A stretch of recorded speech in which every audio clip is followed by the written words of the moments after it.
right, I'm almost there.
When I see you in the morning, oh my gosh, why am I up in a corner? I try to fix my stuff and I don't know how. What am I gonna do? Don't know it. I don't know what's going on. Oh my, oh my. I just sing this song. Hey everybody. Yeah. Oh, let's go back to here. No, something screwed up my off camera and I was trying to fix it, but I figured I'd just share the problems with you as I often do. Mic's on. Is my mic on? My mic. Check it. Check.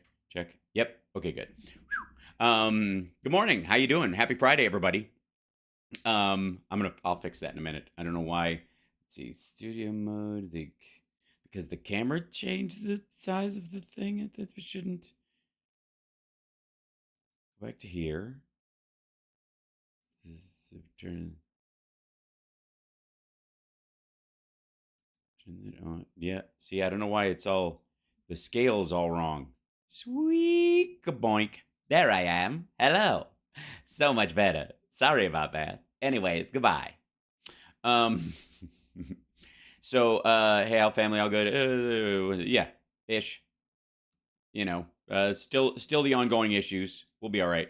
Okay, transition. Let me just go to you guys because I want to say hi to these folks and the people of the wonderfulness. Okay, transition here and kapow. There we go.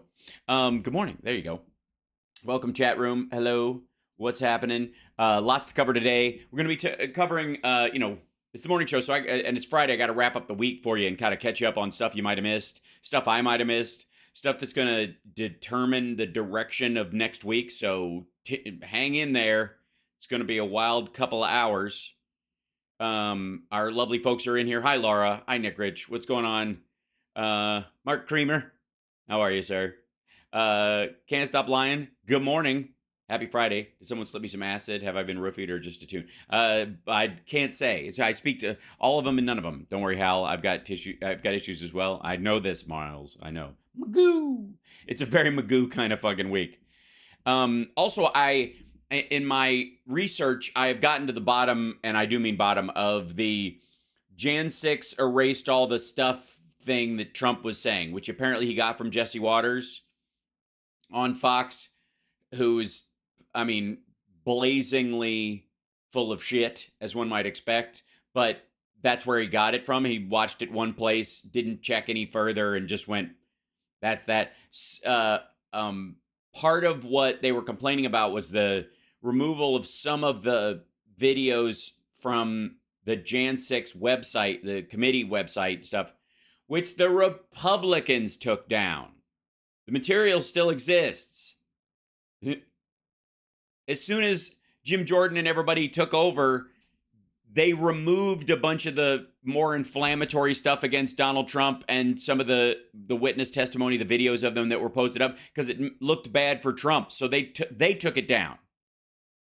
The Democrats don't have control over the materials that have been posted on the Jan 6 I guess I don't know. Maybe not. No, not the Jan 6 website. That's under control of whoever of the majority party in the House, and yeah, so they took it down.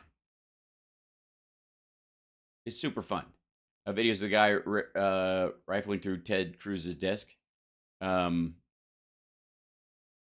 Yeah. Well, they oh, thanks, Cheryl. I like that one as well. I found that one in a pile of stuff. My tank top. Anyways, more tank tops to come. Don't worry. We're getting close to 55,000. How close are we? We got to be right up against it. It's a Friday morning. There's got to be somebody around out there watching for the first time or the 1,000th time, and they're like, you know what? I'm gonna do it. Screw it.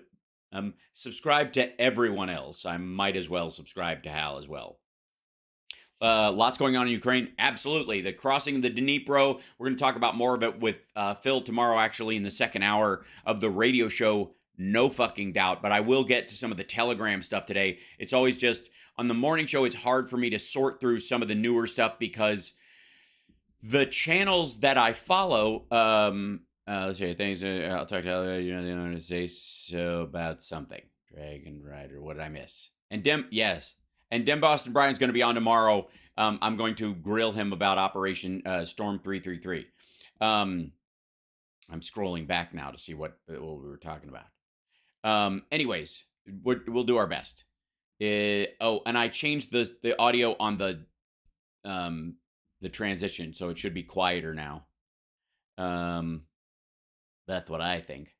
That's what I think. Good news out of Mississippi on voting rights. Yeah, that's, by the way, two areas where you just don't screw with voters. One is taking hard-won rights away. Say that 10 times fast. Hard-won rights away from women, and then trying to change the voting structure so that the plurality of humans in the country, male and female, who think that's shitty, can't react to it or do anything about it because you control it, at least for the foreseeable future. Control the electorate. So, yeah. Good morning from the shower. Hi, Benita. Be careful, and don't forget to be thorough. Anyways, thanks for the sound. I got it, Carrie. Thank you. It wasn't even supposed to still be Manchin's a bunch of noise. I heard that again this morning. They're controversy hunting. There's too much economic good news and shit, so nothing's scaring Democrats. That's the scare Democrats part. Don't worry about it. It's just goofy. Manchin is securing his position in West Virginia. This is not about running as an independent or running against Biden or any of that shit. He's a fucking Democrat in a red state, and he's going to act like it a lot because if he doesn't, we won't have a Democratic seat in a red state.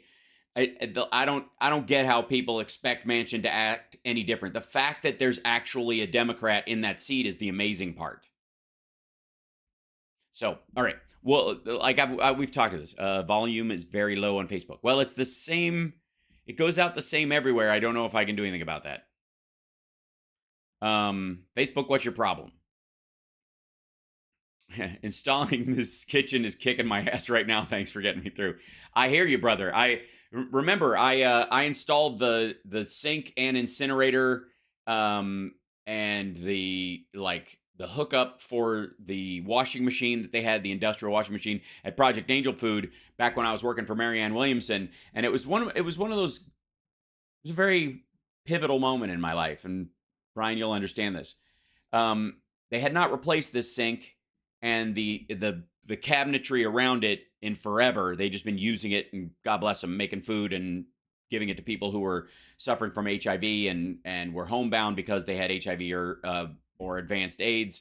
And so this was my volunteer work, and I came down there. I'm like, what do you need? And they, what can you do? And I was like, well, my dad's an architect, and I've done a lot of construction, so I wouldn't do. You need an electrician to do electricity, but I can do anything short of that. And they're like, well, God, the sink is fucked up. Could you fix it? And I'm like, do you have a new one? They go, yeah, it's right over there. We just need to replace it. I'm like, give me the tools. Yeah, they had an incinerator. They had a fire, literally one, because they had what was equivalent of medical waste, because some of the people who worked there, this was during I would say the highest arc of the AIDS crisis, and they had another thing attached to it where you could burn medical waste. It was like one of those. It was actually the unit itself was one of those like gasoline toilets. I don't know if you've ever seen those where that burns the waste as it falls through. It's a weird thing. People in Topanga have them, and they, instead of having their toilets hooked up to a septic tank or something like that, they literally cook their waste. They sterilize it and then dump it down the hill, and it's basically dirt when it goes out. They had one of those, an impuperator, right? They had one of those. So that was part of the setup. But that was that was easier because that was just, they used a kerosene tank, and then it had a hole in the top of it that they put certain things through. And again, this was because people were having to give themselves insulin injections and other stuff like that, and it was weird. Anyways, they had that set up. So another part of it, they had this sink, and I open up the sink, and I take out underneath it is all these and Dan Boston Brian, love you, brother. There were all the like cleaning supplies and stuff people put under the sink, right? I move all those out to get started, and there was so much moisture that had collected under the leaky sink for so long that I could literally paw the wood out by hand. It was just mush. It was like soft mulch after a rain. It just collapsed in my hand. Like all the wood underneath it, in the section of the floor below it. So I was like, fuck me. And so it wasn't just like take the sink out, put the thing out. I had to rebuild the section of the floor there. I had to go get some plywood. But the first thing I had to do was clean it all out and see what's the extent of the damage? How far out does the floor have to be repaired and all that shit? And as I cleaned it out, there was like, because of the old structure of the building, they had built like, somebody, thank God, in their absolute lack of taste, had laminated the floor and then built stuff on top of it a couple of times over the years. Whereas they had carpet, and then they made it a hardwood floor, and then the floor was low around the doors and the door frames because of the carpet or some shit. And so anyways, it was just recessed. So under that recessed part was laminate, old shitty vinyl laminate, but it had stopped some of the water past that point. So I hit bottom essentially on that regard. And so I took that out, and then I pulled up the vinyl, and the wood underneath it was relatively okay. I had to cut out a section of it, but I didn't have to take out the whole fucking thing. But anyways, while I'm cleaning this up, this is right after I get the job, my buddy Dan, who introduced me to Marianne Williamson's lectures, and we used to drive to them all the time, is standing there watching me do this, because he's helpful. And he's standing next to one of the project director of that was working there or whatever, and he was a lovely gay man of questionable attitudes, and he was standing next, not knowing that was my friend Dan, standing right next to him, and he turns to Dan, he goes, "Look at this mess he's making." And I was like, all right, some people are just assholes. All right, don't let that stop you from doing the charity work and helping people out. Dude's just a dick. But it was amazing that he, like, in the middle of all that crap, I'm under there with like mold and God knows fucking what, sponging out this, and it smelled and it was terrible. And I'm wearing like, I don't even have work gloves at that point. I'm using like dishwashing gloves. Ugh. So, yeah. I'm just saying, I hope it's less than that, Boston Brian. I hope, yeah. Did you change out the chandelier too? Isn't that a big thing in kitchens? Yes, I did. Now it's in your lungs. Thanks, Ed. That's true. Yeah. But hey, it may have been toxic and gross, but at least I was being insulted. So, for being helpful. It was gloving when we were kids, and masks didn't exist. Yeah, I was how old was I at that point? 20, 21? Yeah. Then there's asbestos. Yeah, right. No question. So, let's jump right in. Yes, pray for Maui. I believe 5 dead, if the count is right, and 1,000 people possibly missing, although people scattered like crazy, and That's our I feel like and there was this thing about the emergency manager was off island at the time as the fire was happening, but they weren't going to be there with a shovel. So if they went to the city hall on the Big Island or wherever they went to review everything, I don't know how much you can coordinate in the middle of the fire, whatever. Yeah, 55 dead. I beg your pardon. Did I say 5? 55 dead, 1,000 missing. Thank you. 56. Okay. Yeah. So 1,000 unaccounted for. And that'll take some time. AG appoints Hunter Biden special counsel. Yeah, they're going to do that. And you know what's going to happen? Biden's not going to stop it at all. Knock yourself the fuck out. Now, and here's why. Let's see if I can bring up all this stuff because we have so much shit to cover. Not the least of which is it's FRID-AI. And you like my little spoof InfoWars square? I made that as well because I'm weird. So much to cover. We'll get there. Obviously, you guys are wonderful, and I've never been on a plane moving so fast when we landed because of the winds. Yeah. Nice job on the sound. It's perfect now. Thank you. I even moved the mic closer to my face, although I have a tendency to move away from it at times. Hopefully, that audio is part of the effect of it's better than perfect audio. I think it's nice when you're moving around. You can actually hear a little bit of room noise because it humanizes the whole friggin' thing. So, yes, this is flipping job. I think we're talking about the same thing. I can't jump into the conversation midway because we'll do that. There's a bit of delay on the conversation as always. Let's start out. Let's go easy on ourselves this morning. And I want to point. Let's see. Let's see. Yeah, let's see. I love these kind of there's these stories as well. You do this real quick and open this oh, it's a video. I wanted just the article of it.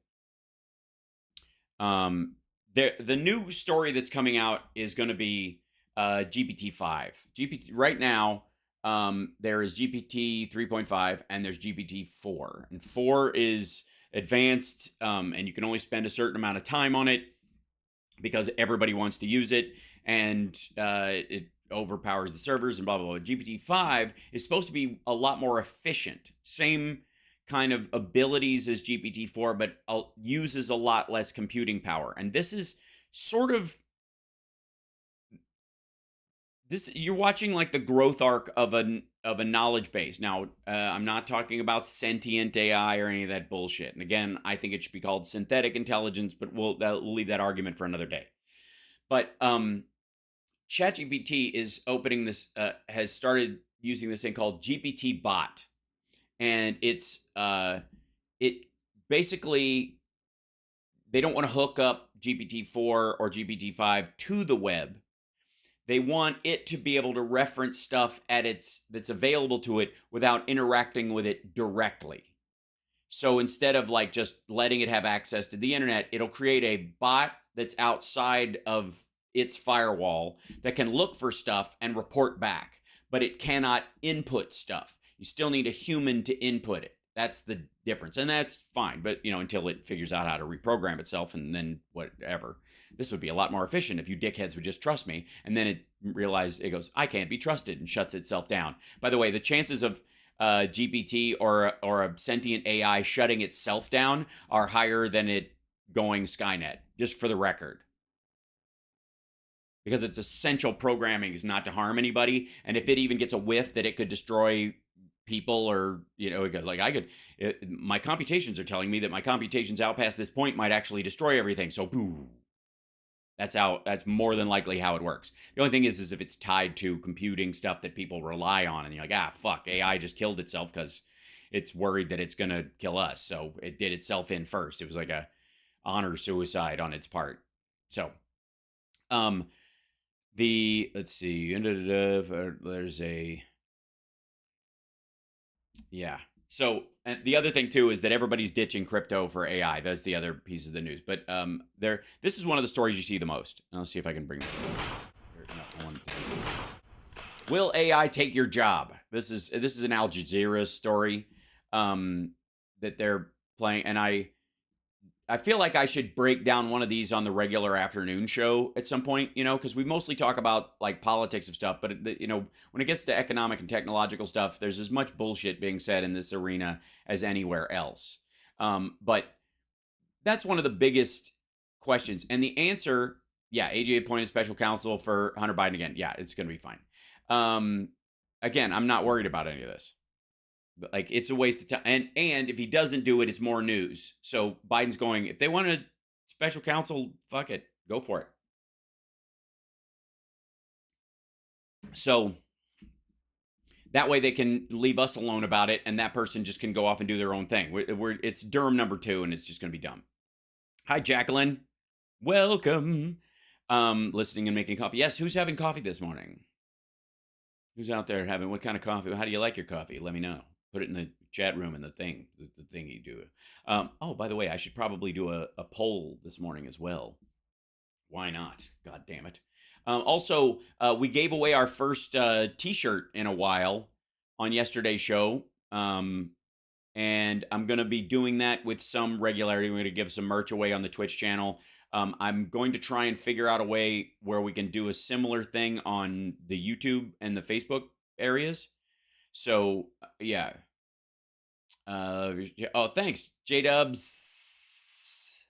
Oh, Madison's great. We'll be back there. Like, who's not having coffee? I know some people aren't. Yeah, some people are having kofefe, like 250 KO. Yeah, so I'm gonna do like giveaways and that kind of stuff, and we're trying to grow the channel, and sometimes that's what it takes is giving away free shit. So that's part of it. But let me see if I can do. Let's see. I close the poll.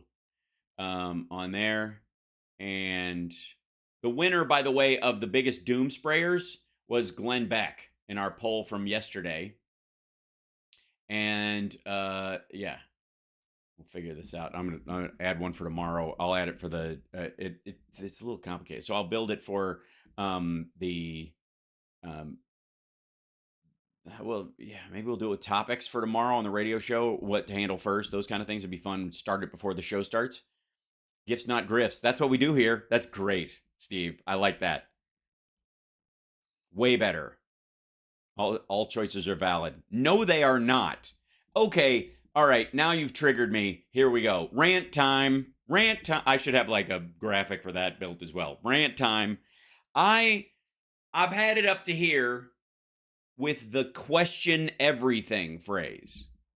If any phrase has gone totally Orwellian and inverted on itself for no fucking to ultimately destroy its purpose in the first place, it's question everything.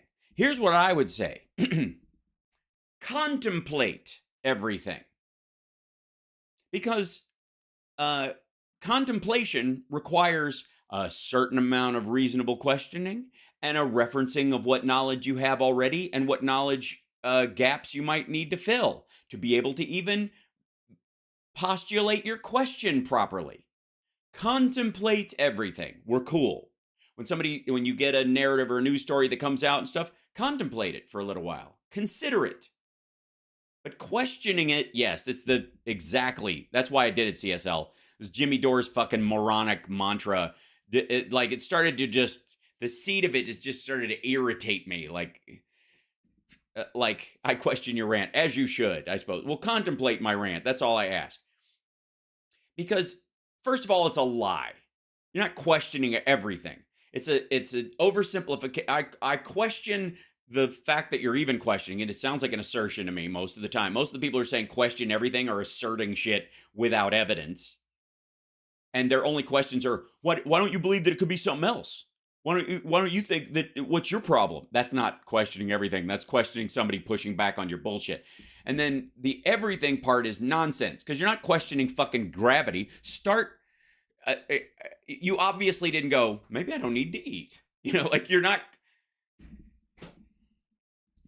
you're not.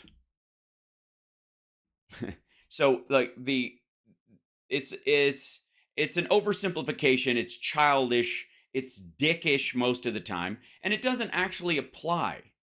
Yeah, even being skeptical, not an idiot. I appreciate where you're coming there, but skeptical is is there's a premise of paranoia in skepticism, which, if you've been burnt before, is understandable, or you have generalized trust issues on your own. That's okay, but you can contemplate something without being skeptical of it. You can, because in some ways, being skeptical of it, it's a kick the tires attitude, and it's fine, especially if you're in the scientific field and it's your responsibility to check those things. But there is a certain point where, like, contemplation, consideration, and intelligent observation is really what we're talking about. But when you pull it back to like question everything, it's got this kind of like, what was Rick Mail's character's name on The Young Ones? Like, fuck you system sucking toadies. Whoa, we're the kids. Blah blah blah. Like, it has this kind of like teenage rebellion aspect to it. I'm sorry. I changed the clanging door sound. It should not make a noise anymore. Please monitor only. Mute that. Oh, maybe does it go through? Let's see. I guess hold on. Okay. How about this? I'll just switch to the white one because I don't think that one actually has sound on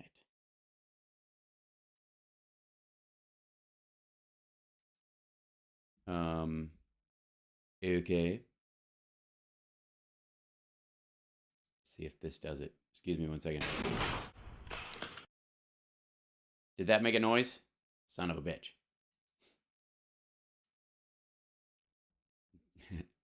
Sorry. I'll just do a standard fade until I can fix the audio on that. That'll make it easier on you guys. How about that for the time being? We'll make it easy on you. And we'll make it 8,000 milliseconds or 800 milliseconds, so it's fine. Beg your pardon. Okay. I thought it would be cool, but I turned it out. Okay, here we go. You don't like the noise? Okay. I think it's good for the end or something. I'll work on it. So, anyways, now, again, I am not pro gullibility, but I also think that there's a certain amount of uninformed gullibility in someone always whispering in your ear, this is all bullshit. Everything's bullshit. Everything's bullshit. Everything's always bullshit. This is all bullshit. Like, do you believe anything they say? Do you believe anything? Because that's the kind of like question everything attitude an abusive partner has to keep you from going outside. So that's just it's a minor rant, but yes, it's used an excuse for anti-intellectualism. Exactly, CSL. Like it's lazy rebellion. It's just this kind of like, yeah, the system. That's the same thing's an issue with Russell Brand. He and Jimmy like skate on this bullshit because for the same reason that deep state is very sexy sounding compared to bureaucrats, which is what it used to be. And talking about bureaucracy and going, okay, well, elected individuals hire people, and some of the people they hire continue to do it from the political standpoint, even when that person's been voted out of office, and they continue on, which is exactly how you could sum up the SCOTUS under Donald Trump, right? That's the purpose. They're complaining about you want to talk deep state, bureaucracy, lifetime appointments in the Supreme Court, and Donald Trump can get booted largely for being a pig towards women and leave a ticking time bomb for women's rights in the SCOTUS on his way out the door that will be there forever. They don't complain about that. Clearing out, they don't consider getting rid of putting term limits on the SCOTUS, for example, as a way of airing out the deep state, that kind of shit, right? Well, the deep state is what they used to call bureaucrats or bureaucracy, red tape, and that just doesn't have the zing anymore. So you can't scare the fuck out of people with bureaucracy, because most of us, by the way, want, and I know this is going to surprise people, a certain amount of bureaucracy. You don't want someone like Donald Trump to be able to get elected and then just wrench the controls of the country in one direction or the other without some sort of check and balance on that power as it gets implemented. Otherwise, we would have ceased to exist as a fucking country 100 years ago. So yeah, you should do your own research unless you have some college level classes that teach you how to do your own research, how to do research. Well, yeah, that's all. That's also what they mean when they say do your own research. What they mean is look up a bunch of anecdotal evidence on the internet that sounds convincing, and then stop participating in functioning society. Do your own research is like the mating call of QAnon. Mitch McConnell did exactly that with SCOTUS and Obama. That's exactly what I mean. Like none of these like, we got to stop the deep state. These unelected blah, blah, blah. Every complaint they have about the alleged deep state is true of the SCOTUS, especially around what we're finding out about Clarence Thomas, or Alito, or, you know, who paid off Kavanaugh's debts and all that kind of shit, right? The internet is not a source, it's a conduit. That's exactly right. And if you're being funneled towards it, question who's funneling you towards it. Again, the anti-vaxxers will say do your own research and question everything while funneling you towards information that is false or the product of intentional exaggeration and removal of exculpatory information in that process. And they will try to kind of sheepdog you in the direction of their argument. That's not you doing your own research. And doing your own research also never, how it never entails diving into the sort of generally accepted line of things. I guess because it's kind of like vanilla as a base. They assume that it's there. So doing your own research always means go look into what the anti-vaxxers are saying. Because the assumption is you've been vaccinated, so you obviously believe that might be true, but that doesn't mean you dove into it and found out why it worked and how it works and then the good part of it and why it had value and why you're still fucking alive. You didn't really do your own research into the good stuff, like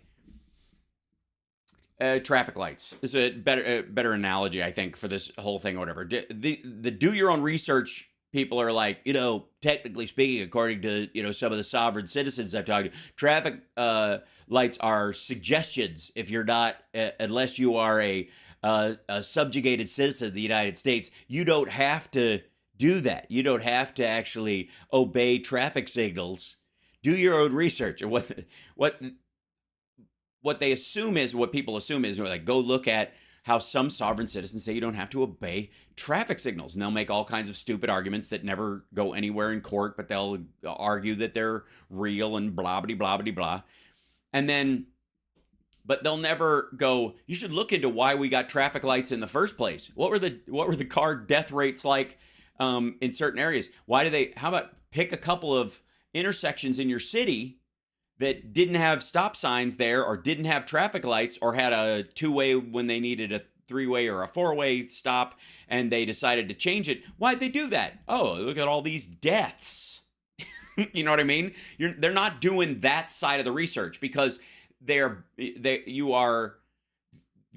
theory is that, and I think it just plays on the generalized ignorance of people, is that everything you just kind of do normally in your normal aspect of being a human being these days, like, that you already did that or have lived that research and you just haven't looked. And the reason you don't have to go, what is this whole stop sign thing? I don't know. Shouldn't people be able to drive wherever they fucking want? I'm a good driver, okay? I know what I'm doing. I don't text while I'm driving or any of that kind of shit. So why do I don't even need to stop at stop. Those are for people who don't know what they're doing. Right? Seatbelts. Oh my God. Like seatbelts are for people who don't pay attention, like that kind of shit. And then they do your research. Like, the person who invented seatbelts gave money to Ford, who had a picture of Hitler behind his desk. I'm just saying. Ralph Nader got funding from Russia.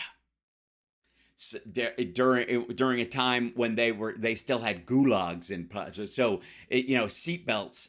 See that? So he could run later on, and they funded him so that he could undermine the ecological stuff because big oil supports Russian oligarchs pushing for higher oil prices. That's what I mean. Like, you create some sort of this like artificial linkage. You assume that the only research to be done is on the outer, is outside the general knowledge bin, and it isn't.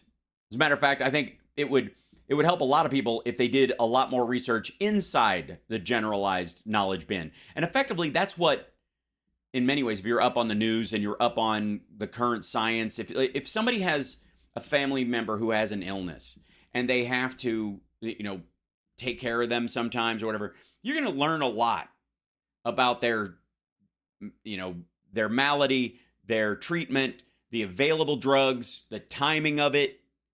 Because you're going to dive into the conventional wisdom around that healing, because you've got to change the tube on their ventilator and shit like that at home. If you have to hospice somebody at home, you're going to dive into the conventional information about that. The rest of the time, you might go, hey, I wonder if vitamin B shots would help, or I wonder if they need more sunlight, or blah, blah, blah, right? That's fine, because that would be contemplating it. That's not questioning everything. Like, I don't even think you need this tube, And then you have like the scene with the girl in Airplane 2, where she's, the woman with the guitar keeps knocking her breathing tube out of her nose. So, yeah, the Library at Alexandria, check what happened there at the end. Research is creative and systematic work undertaken to increase the stock of knowledge. It involves the collection, organization, and analysis of evidence to increase understanding of a topic characterized by particular attentiveness to controlling sources of bias and error. Yeah, that's the part where they always seem to leave it out, isn't it, Alyosha? That's the part that I think the do-your-own-research crowd I don't have bias and error. I'm not a science person. They have this because they're part of the system.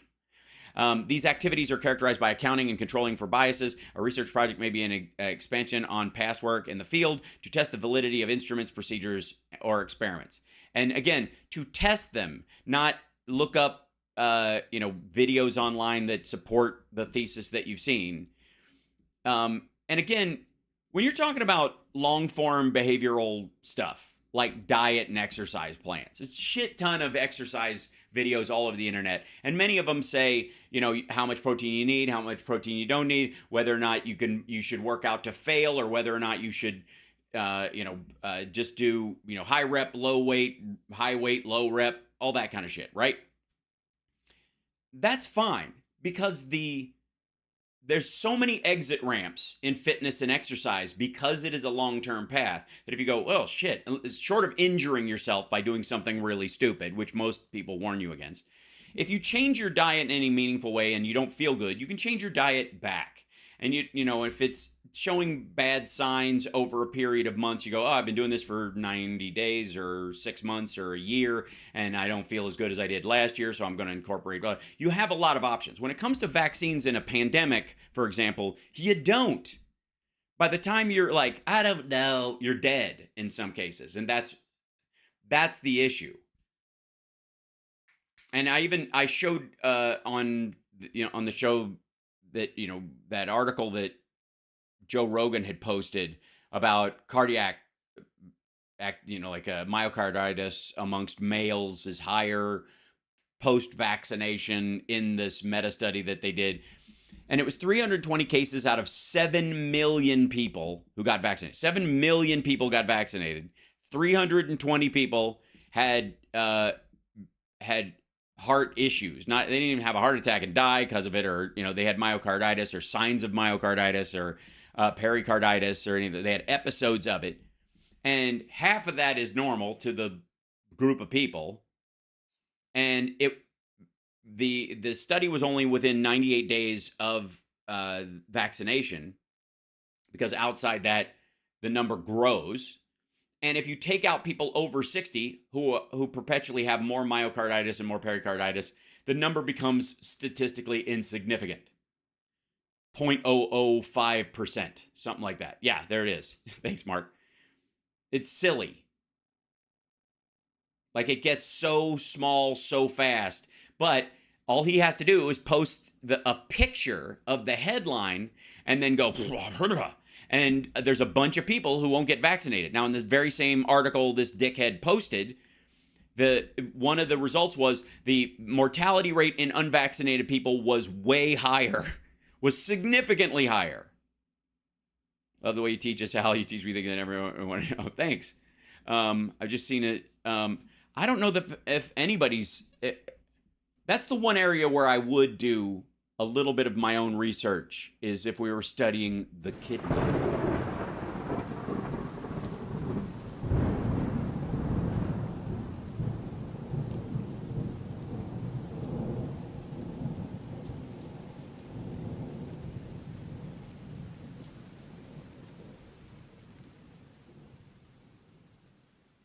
Yeah. So, I mean, it's bound to... It's just confusing, I suppose. That's just part of it. Okay, so let's I'm gonna get so carried away because we're already like 3/4 of the way into the hour and I'm pissed. It just happens. Fucking hell. This was pretty cool. IBM and Hugging Face, and I gotta show, hold on, I gotta open the Hugging Face website and show you guys. Hugging Face is so, it's such a fucking online doopity doop, meme crowd kind of place, and naming it that, and yeah. Anyways, I'll show you in a second. It gets this is a bit deep reads, but this is Hugging Face's website. This is huggingface.co. I guess because they're in Colorado. Or .company, but it's a nonprofit, so maybe that's why. But this is where people use the large language models, Lambda, ChatGPT, OpenAI's GPT setup, and build their own products. So these are the spaces where people are trying to build new stuff, and one of them is like music to image, music generation, open large language model leaderboard. So some people created LLMs, which is what ChatGPT is, large language models, which is just incorporating a lot of, it's giant autofill. That's all. I mean, it's not sentient, none of that shit. It just, it works on a predictability scale of, if you say this word, most often the next word is this. If you say this word, then this word, then the statistical probability narrows and narrows and narrows as your sentence continues. And if you ask for a certain kind of things, the response has a certain narrow set. So, what's the most common house color in the United States? It'll go immediately to, that's searchable, and commonalities in house color as far as sales are an available statistic or an available market thing. So I can look that up, and then I'll put it in natural language so you can understand. Actually, most houses in the country are eggshell, right? That's probably the most common color, and it'll write out this thing. And the reason is that because it's the common availability, and it's all paint is cheaper if you're not adding extra pigment to and eggshell is made because they used a certain kind of clay to whatever. Who cares? The point is, it's autofill. It's just predictive languaging, and this site is a place where nutty little programmers with a lot of time on their hands, with access to ChatGPT and others, which, by the way, interestingly enough, there are some Chinese and Russian programmers on there, but a lot of them aren't inside the country because the governments of those countries won't let them use the services for fear that they will hear outside explanations of why their country sucks and split. And that's happened a bunch, especially with the brain drain in Russia. That's happened because of the war. So there's a bunch of these like modalities where people are creating all kinds of variations of AI. And the next biggest one, I think, well, and this is what sparked it for me, no pun intended, was is personalized learning. So you'll have effectively a digital tutor at all times available to you that talks like you talk, that speaks your language literally and figuratively, and that knows the best way to do a reminder schedule to get you to go back over things you don't know and review certain things, and it tests you, especially on like language arts or mathematics and stuff, that it'll be super useful. And that's coming. By the time my kid is in high school, there will be like it'll be available as an app on an iPad everywhere, and it'll have you can pick the character you talk to, and it'll have a voice you like, and blah blah blah. That's coming. So, anyways, this is Hugging Face. Hugging Face is just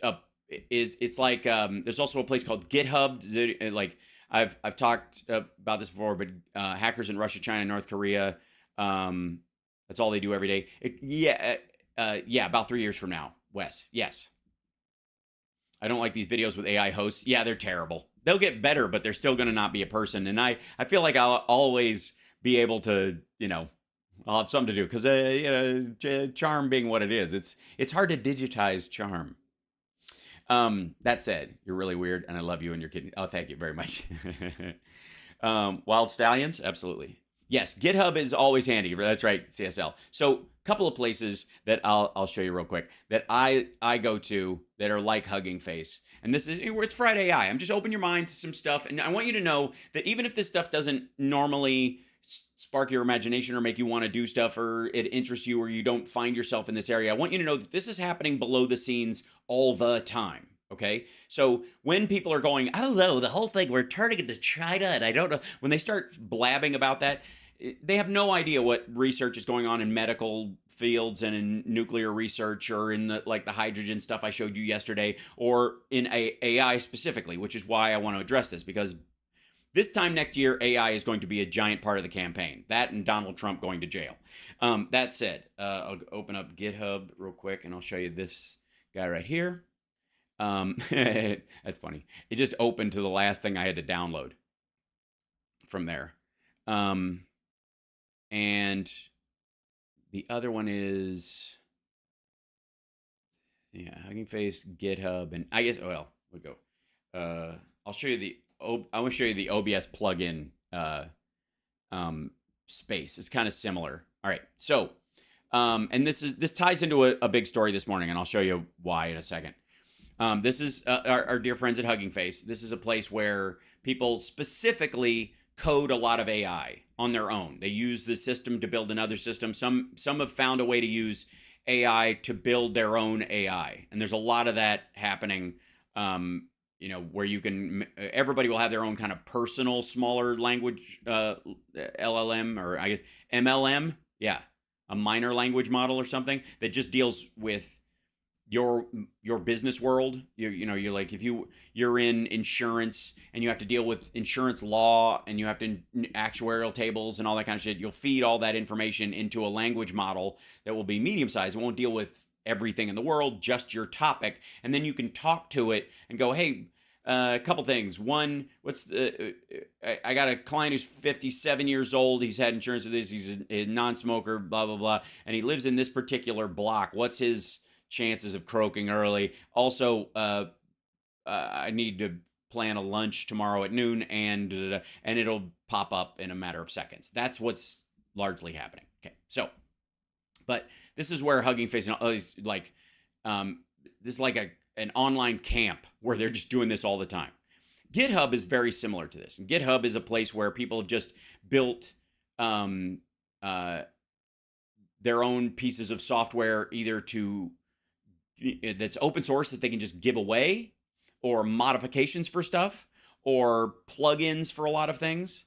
And this is probably one of the biggest things that has happened. Okay, so GitHub's been around for a while, and people, nerdy people get on there and they build stuff like OBS plugin. Now, I use OBS to do the show. So the ability for me to have a moving background, or put images on the screen, or all that, some of that is built in automatically, but some of it I have to add plugins to do it, right? Using my little stinger transition, that the noise irritates some of you. I love you, but yeah, I'll fix it. I'll make a silly sound attached to it at some point. But the ability to use that at one point using Stinger transitions was a plugin, and then they just incorporated it into OBS, the software that I use, that a lot of people use to stream and do online production. So, which looks crazy, and at some point I'll show you what it looks like if you haven't seen it already. But so people have been making this kind of shit all the time, and this dude Exceldro is all over here. People are big fans of the stuff, and apparently he made a bunch while he was stuck at home during COVID. And there are little things so you can like control your OBS through music notes using MIDI. So you have a keyboard and you're a musician on Twitch and you play music or whatever, and every time you hit, a particular chord, it could change your camera. Shit like that, right? So you don't have to stop playing to move your show around. Stuff like that. That's cool. And there's I'll give you an example. Here's Face Tracker. So Face Tracker, let's see if I can go to the page for it. Yeah, see if it opens. Yeah, there you go. This is OBS Face Tracker. And this guy, Norahiro, made this. And these are the downloads on it, whatever. And just see Jim. Yeah, he's got an affiliate thing, the affiliate link to try and make some money off of it. But it is literally a face tracking plugin for OBS, so that if, like, I can't use it on this because I have a green screen and a limited space, but if I hooked it up, it would just follow my face around if I moved. I think it would make everybody nauseous after a while. But if you're doing a cooking show or something and you got to move around a bunch and all that, and you want to stay in focus or whatever, this would be great. Good option, okay?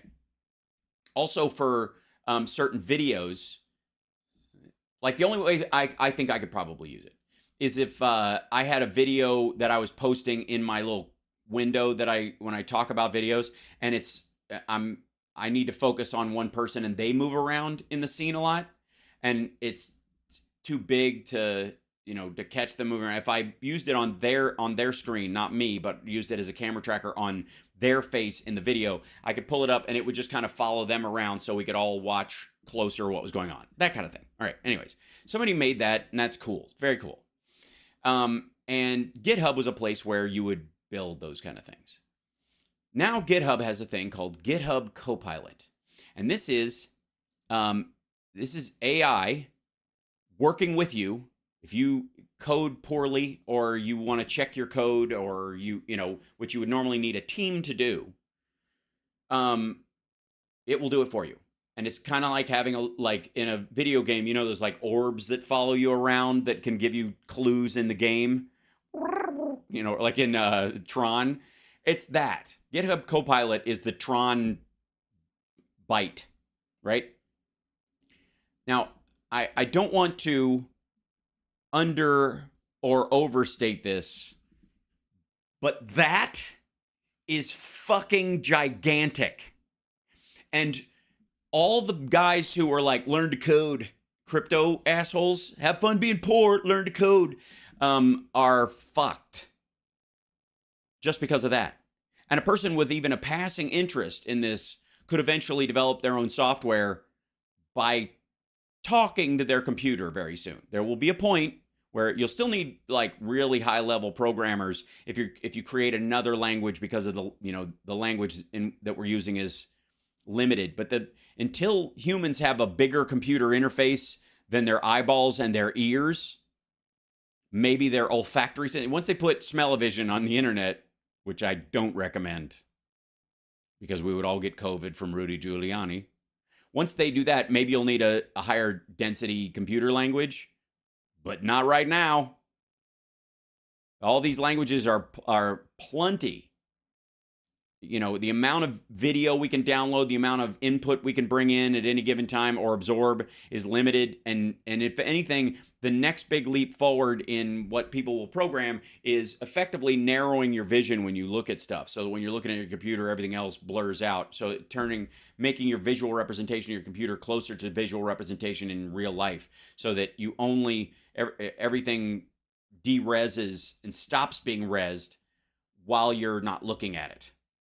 So it saves computing power, so you can be even more extraordinary. Whatever. Anyway, okay. So, Hugging Face, AI community. GitHub now has a GitHub Copilot that will help you code. That is your AI pair programmer that empowers you to complete tasks 55% faster by turning natural language prompts into coding suggestions.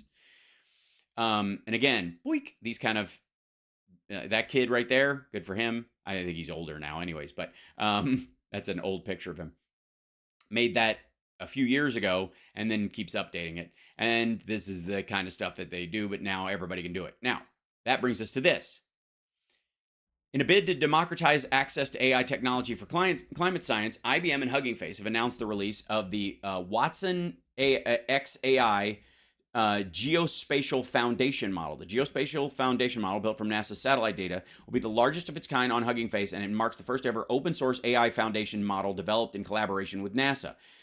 Jeff Boudier, head of the product and growth at Hugging Face, highlighted the importance of information sharing and collaboration in driving progress in AI. Open source AI and the release of models and data sets are fundamental, blah, blah, blah. Climate science faces constant challenges due to rapidly changing environmental conditions requiring access to the latest data. Despite the abundance of data, scientists and researchers struggle to analyze the vast data sets effectively. NASA estimates that by 2024, there will be 250,000 terabytes of data from new missions yearly. To address this issue, IBM embarked on the Space Act agreement with NASA earlier this year, aiming to build an AI foundation model for geospatial data. By making this geospatial foundation, by the way, this isn't just weather, it's magnetic field of the Earth and solar storms and meteor showers and, you know, tracking and taking really cool pictures of the Aurora Borealis and that kind of shit. But it's fucking cool. By making this geospatial foundation model openly available on Hugging Face, both companies aim to promote collaboration and accelerate progress in climate and earth science. The essential role of open source technologies to accelerate critical areas of discovery such as climate change has never been clearer. By combining IBM's foundation model efforts aimed at creating flexible, reusable AI systems with NASA's repository of Earth satellite data and making it available on the leading open source AI platform, Hugging Face, we can leverage the power of collaboration to implement faster and more impactful solutions that will improve our planet. I just fucking think that's cool. So, all the while all this shit is going on, and you're listening to Slave to the Grind, Anton. Great fucking song. Great fucking song. And I personally believe the riff was borrowed from Crash Course in Brain Surgery, off the Metallica album, which Garage Days, which was a cover. Unreal 5. Yeah, oh wait, we'll get there. You can't put a legally binding contract on unregulated software. It's basic logic.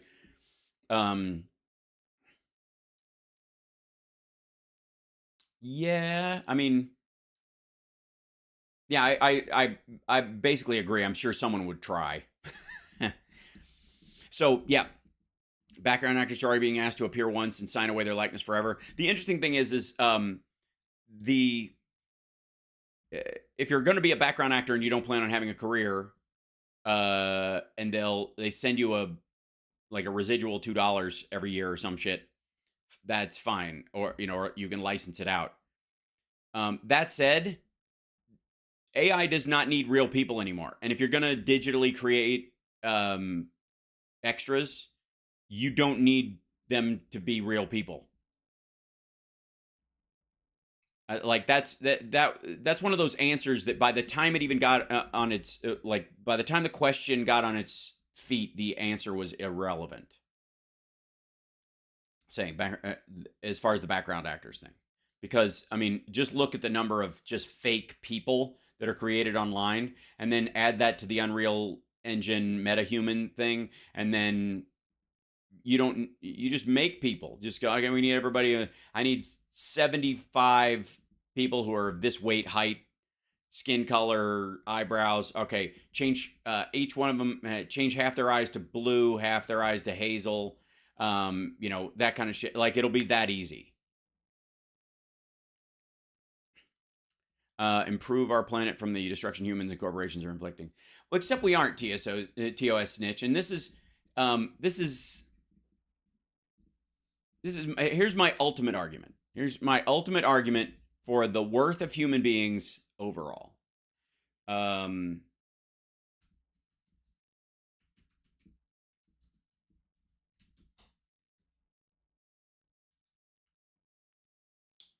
this thing. Here's why humans are uniquely valuable on the Earth. NASA's DART mission hits asteroid in first ever planetary defense test. No other living thing on the planet is seeking to or has the ability to stop another asteroid from striking the Earth and destroying all life on it. Period. End of story. So if all of humanity's existence simply has led up to us creating this system with all of our shitty, all the downsides of human beings, the wars and rumors of wars and the religious conflicts, blah, blah, blah. If through all that, that's just what you needed, that all that bullshit was the delivery system that every other living thing on the planet needed, so that eventually humans would come around in our own self-interest to protecting the Earth from another planet-killing asteroid. And that in and of itself saves every other living thing on the planet, including every blade of fucking grass. It's worth it.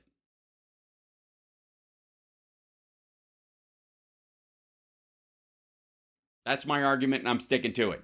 The first time humans use this technology to stop an asteroid from destroying the Earth, nobody gets to complain about whether or not humans are I don't want to hear any of that shit about humans are a virus, but like suddenly everybody's Mr. Smith from the fucking Matrix. It's the smell, right? That dude. Sorry, you don't get to make that argument the first time this works. There you go. Masticating monkeys. You say that like masticating monkeys are bad. Also, all monkeys masticate. They have to, or especially considering the amount of foliage they eat. And of course, chimpanzees sometimes will eat each other alive in groups, and not in a Florida Key Party kind of a way. Carlos, yep, people tend to think Star Trek is real already, and we have all this fancy sensor tech, and it just doesn't exist yet. Exactly. We have to. I don't doubt it, Momed and you. Elsewhere, this is not going to happen in our lifetime. Maybe a comet. Our atmosphere protects us from space debris. I agree. Again, maybe a comet. Maybe you're absolutely right in that regard. However, the first time it does, and if it takes us 150 years to actually get to a system that actually is capable of doing that, or anywhere else, by the way, let's say we develop that system and we deploy it once we move to another planet, because these are other planets in our solar system that are subject to more asteroids because they're further out, for example, or they have a slower orbit because it's wider. They get hit more often. If we deploy that system on there, and over time we've moved any other life there, plants, other animals that get to come along for the ride because we need them, or because they grow naturally there, the existence of them will only exist because humans have come up with that system. Sorry, it's just one of those things. I happen to like people, and even in spite of themselves. It's a good book for people. Sparks breaking. Donald Trump is hit with a brutal Friday bombshell as lawyers from the prominent Conservative Federalist Society publish a paper declaring that Trump must be banned from running for president under Section 3 of the 14th Amendment. But it gets way worse for Trump. In their brutal paper, the Federalist Society accuses Trump of treason for engaging in or giving aid and comfort to insurrectionists against the constitutional government when he incited the deadly January 6th.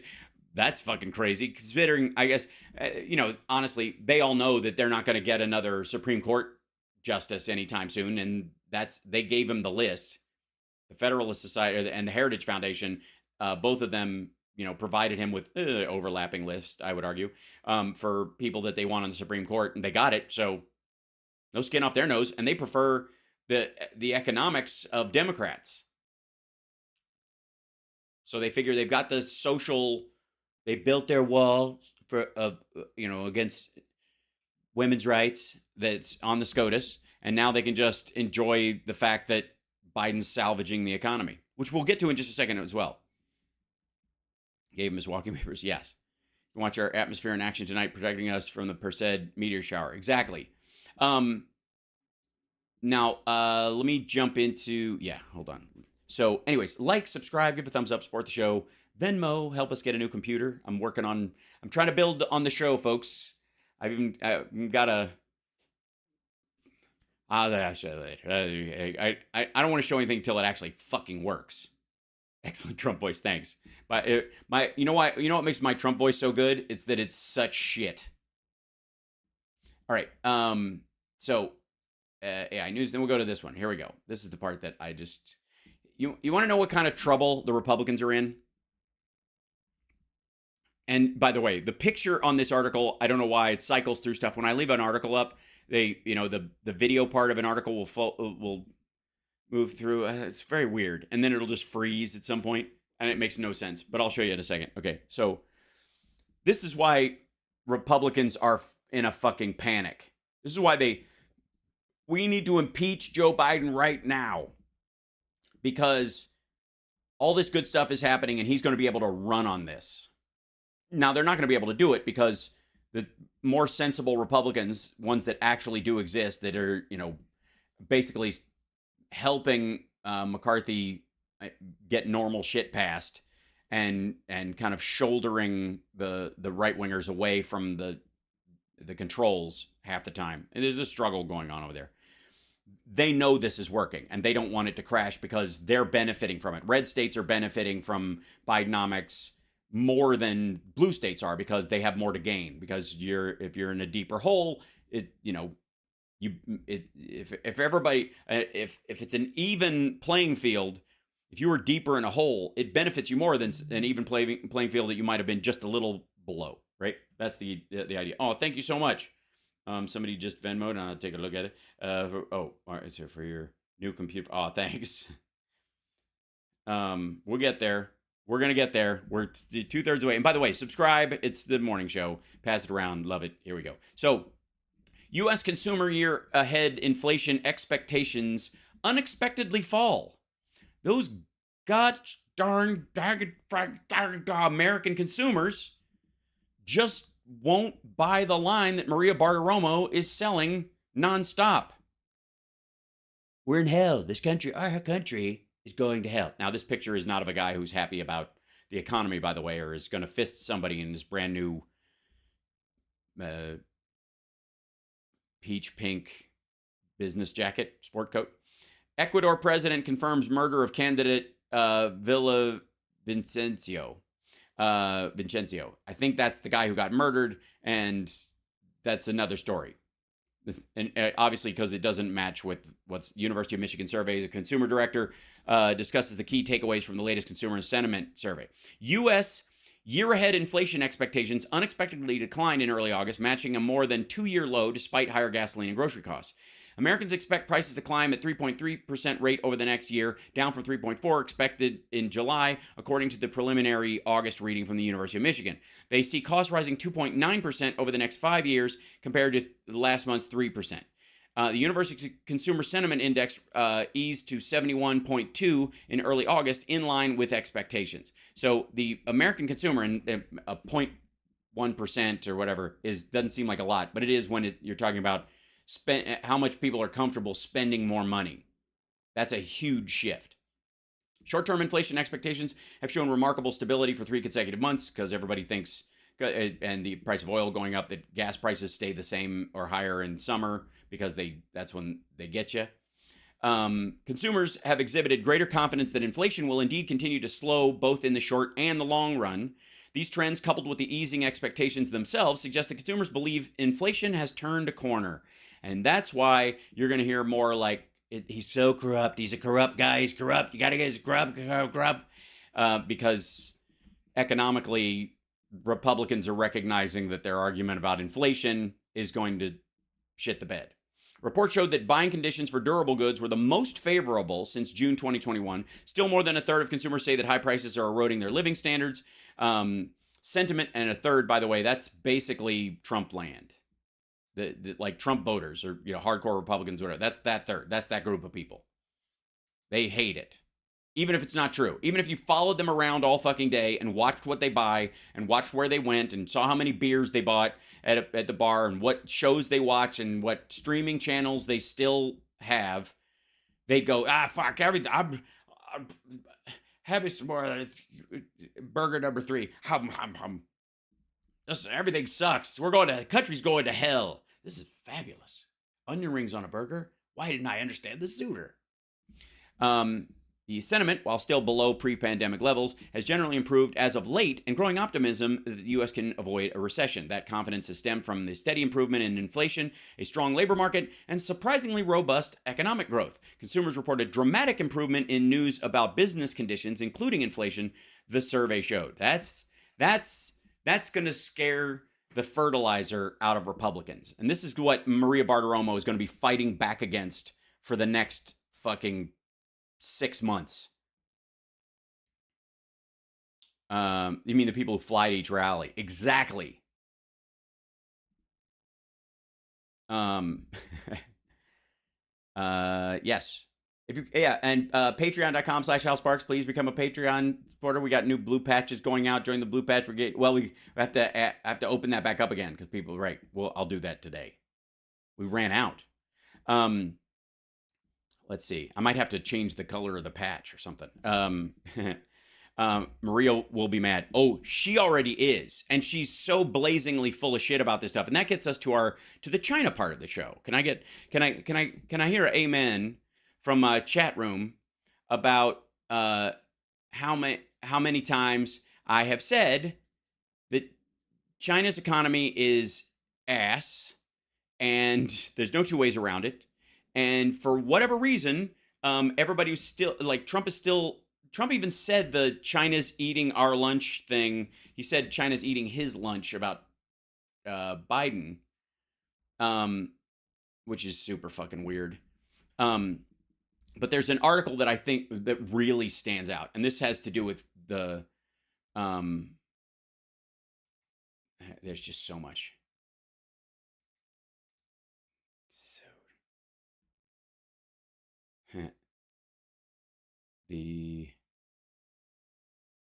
Yes, 2 hours ago. So okay, we're gonna talk about how my God, fuck, where to even start? So China's got a demographic bomb that exploded years ago, and they're never gonna recover. Way more old people than young people, never gonna make up their consumer base or their manufacturing base again to be a world power. They are careening off a cliff, and all Xi Jinping did was hit the accelerator. He was the dumbest person they could find to take the reins at the right time. If you ever hear anybody talking about how America does coups in other countries, this bullshit we hear all the time, that we're responsible for every coup in every fucking country, like this largely racist idea that people in other countries, especially racially homogenous countries in South America or in Asia, that they're like, those people are like animals. The direction their government goes is all us. If left to its own devices, there'd be this kind of biosphere stasis they would fall into because they're basically animals, and enough of them would die and there wouldn't be enough food. And that's how these people think about this shit, which is not true at fucking all. People are people. Human beings of all races and creeds and colors have come up over the years with plans to wipe out their neighbor and genocide them and fuck them up. And, the Mongolians just did it before newspapers were a thing, and the Nazis got all the press for it. But there's been generations of and different groups throughout forever. Look at what the Mayans and the Aztecs did to the surrounding areas around them, as far as those tribes, subjugating them and slaughtering them. And so, anyways, people are human beings. Human beings are subject to the same moral, intellectual, psychological, and psychosexual failings. And so this idea that somehow China's been magic for a while, when in reality it's the United States consumer and the East and European consumer that has kept it afloat, and at our expense sometimes, but largely we benefited more than we've lost. Even in terms of factory jobs, we've built other jobs on top of the fact that we were using cheap Chinese goods and reselling them to the world, or designing them here and getting them manufactured there or assembled mostly. But right now, for the last couple of years, since I came back from China right before COVID, and in my trips the 2 years previous, as a big fan of Chinese culture and as a big fan of Chinese human beings in terms of their their culture and history, I was very disappointed in the direction I saw the country going in. When I was there, it was scary. As much as somebody in Europe might have felt when Trump was taking power and looking at the United States and the George Floyd riots and that kind of stuff, and they would go, "Fuck, I hope America's going to be okay," because shit, I like the people that I know over there, but the government sucks. Or George W. Bush, any of that stuff, where they're like, we like Americans, but we don't like that policy and that guy, and Bush and Cheney are a scary addition to this, and they're taking the country in the wrong direction. That feeling's not alien to anybody. But the biggest thing that I came back with is that there's not nearly as many people in China as they say there are, not by a long shot. And money-wise, they're fucked. And everybody, "Oh, you silly, silly person." But the people, the Wall Street peoples and the Ray Dalios and the peoples of the world, these people know the things, and you don't know the things, and you sound like one of those do your own research people. And I would argue that I'm one of those contemplate people, because I was actually there. And to some degree, the Ray Dalios of the world operate. He's a big investor in China, and for a long time was trying to convince people that China's back and COVID's fine and it's in the rearview mirror and they're going to be great. And now even he's pulling his money out because he's figured it out. But he was able to play on the sort of greater fool tendency of investors and go, he knows this. He knows this egg is rotten, but he could sell it to somebody else. We'll get to that in a moment, Treva, as well. Only a few things drop, but nowhere near doable yet. Still believe in Bidenomics being the right way. Yeah, well, because we're recovering from something. That's, again, we had a giant pandemic that changed a lot of shit. And the biggest fix takes the longest. I just did a perfect Paul Williams impersonation. I'd like to kick his ass just once. I've got mail, do I? Needless to say, when I came back from China and I was like, I gotta say, I don't buy the bullshit. I think,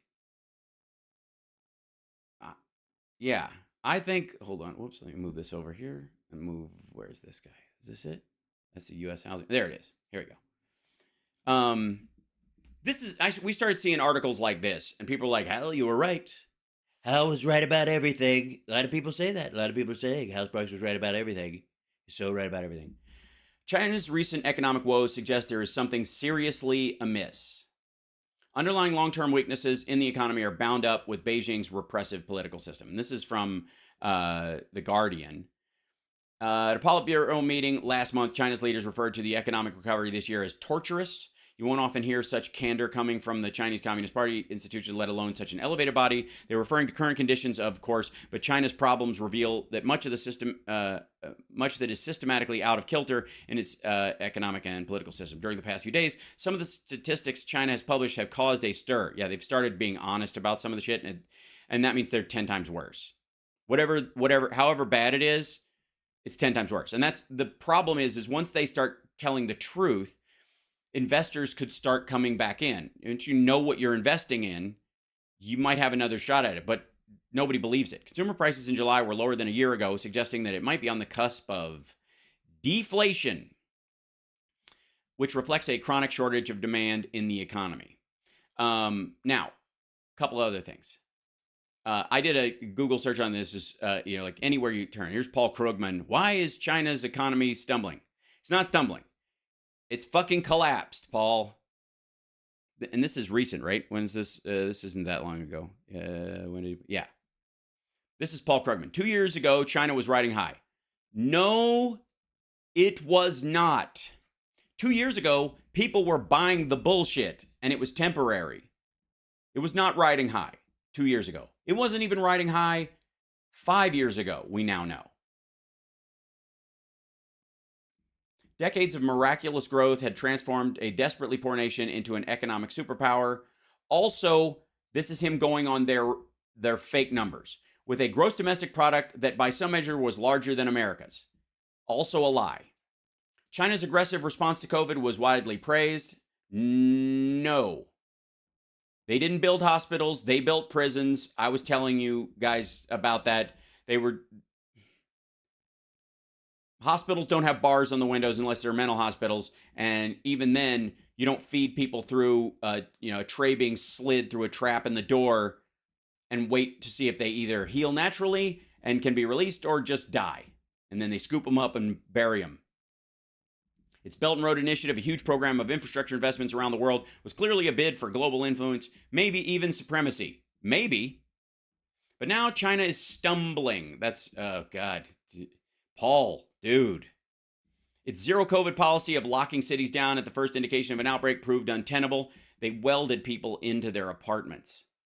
But abandoning the policy hasn't produced the expected economic surge. That's because it's the policy was indicative of how the country is structured, both politically and economically. Why would you open a business there? You think there's not going to be another outbreak of something? And do you think, here's the problem. If they automatically don't lock down next time because people are over it, what if they have to, or everybody catches it and everybody dies? So they'll just overreact next time, which is not good for humans, much less for business. In fact, China is now experiencing deflation, inspiring comparison with Japan's slowdown in the 1990s, although Japan was actually done much better than legend has it. Again, what was wrong? Can China reverse its slide? And how should the rest of the world, the U.S. in particular, respond? Some analysts, don't fucking tell me what some analysts say, tell me what you think. Some analysts attribute China's stumble to policies of its current leadership. An influential recent article by Adam Posen, president of the Peterson Institute for International Economics, suggests that China is suffering from economic long COVID, a decline in private sector confidence brought on by arbitrary government intervention, which began before the pandemic but has intensified since. But while the actions of Xi Jinping, China's president, the CCP's chairman, have indeed been erratic, I'm in the camp of economists like Michael Pettis of the Carnegie Endowment who see the country's problems as more systemic. The basic point is that China, in various ways, suppresses private consumption, leaving the country with huge savings that need to be invested somehow. That wasn't too hard 15 or 20 years ago when Chinese GDP could grow as much as 10% a year, largely catching up to Western technology. A rapidly growing economy can make good use of huge amounts of capital, but China has grown richer. The scope of rapid productivity gains has narrowed, while working age population has stopped increasing and has begun to decline. It began to decline in fucking 2013. Inevitably, then, growth has slowed. The International Monetary Fund believes that over the medium term, China can expect a growth rate of less than 4%. That's not bad. It's something like twice the growth most observers expect for the United States. But China is still trying to invest more than 40% of GDP, which isn't possible given falling growth. Also, this goes again to if you're 6 feet tall and you climb out of a 6-foot hole, you are not now 12 feet tall. I don't know why this is lost on these. And if you manage you're in an 8-foot hole and you're 6 feet tall and you manage to stack some mud under your feet and now you're only a foot below the ground, you've raised your economy a whole fucking foot. Meanwhile, everybody who's just standing on normal ground working can't even imagine that level of growth. This is the problem with percentages. Oy. The looming issue has been obvious for a decade or more, but China's been able to mask it largely by creating an immensely bloated real estate sector. This strategy, though, they didn't create it. It ran away because they wouldn't let people create wealth anywhere else. This strategy, though, was unsustainable. Xi's fumbles may have advanced the day of reckoning, but absent fundamental reform, China's current predicament was only a matter of time. That's what I was saying, that like even Xi Jinping was because of the one-child policy being the wrecking ball that it is, it was coming anyways. He just literally made it unsalvageable quicker. So is China down and out? I wouldn't count on it. As Adam Smith once remarked, there is a great deal of ruin in a nation. China is already a superpower. No, it isn't. Its current stumbles aren't likely to end that status. Yes, it will. It already ended it 4 years ago. Furthermore, because of their own doing. Government's been weirdly resistant to reforms that might grow. You can't assume that this resistance will continue indefinitely. Yes, we can. Because Xi Jinping has ousted everyone around him who could be a rival to his way of thinking and is surrounding himself with yes men, and he's made himself president for life. Of course, it's not going to change anytime soon. This is Saddam Hussein territory. I don't understand what Paul... Anyways, meanwhile, China's economic shocks have thrown the world off balance. Trade is plunging and prices are sliding. How much disappointment can the global economy bear? Well, the interesting thing is, and we're a little bit lucky about this, is that Xi Jinping, being the racist idiot that he had this idea that he would take a giant cape cover, a cloche, and just put it over top of Shanghai like that. Let's imagine this is all of China. Just thunk, and they could just live in this domed environment where they make, they make as much food as they need for as many people as they have, and then their own business, and they have all the technology they'll ever need because they stole it from everybody else. And any advancements they need, they can make internally based on building on top of the technological advancements that they had previously had. And he decided effectively to shut the airlock and close them off before COVID happened, which is where the bioweapon theory comes from at its strongest. And outside of that, there's an idea that there was no more technology they would need. They wouldn't need, like, we're good. We got everything. Everything that's ever been invented will be invented. And then AI popped up, and they're like, oh fuck, hold on, open the door. And that's where the scramble is. They perhaps if AI had come a decade earlier, it would have changed the trajectory of where China was headed, but not now. And their own governmental policies won't allow for it to grow. So in the later years of the epic U.S. growth stretch that ended with COVID, a phrase began to catch on to describe the buoyant conditions spreading across the globe. The world was said to be on the cusp of an unusually synchronized expansion. Few people still spoke of jobless recovery in America, and China, after some rare stumbles, appeared to be returning to its old robust self. Inflation was off the floor, seen as a good thing. By the way, this is in relation to 2008. This is directly what they're talking about is recovery after 2008, which had that not been there, we would have had this steady growth the whole time.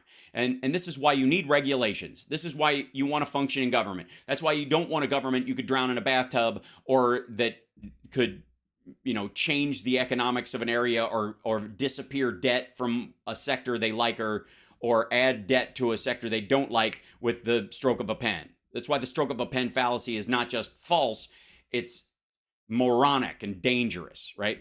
So you want to regulate out, and and this was a learning curve for the Western banks and the like. But Eastern banks, where do you think the next 2008 crash went? Look at Evergrande. Look at the real estate sector in China. All those people who want to play that want to gamble like they're at a baccarat table in Macau with real estate, just went over to do it in Russia and Kazakhstan and China and parts of the Middle East.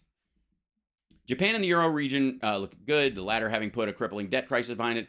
The beauty of and by the way, Japan was able to do this. It took them 30 years almost, 25, because it had friends in the world.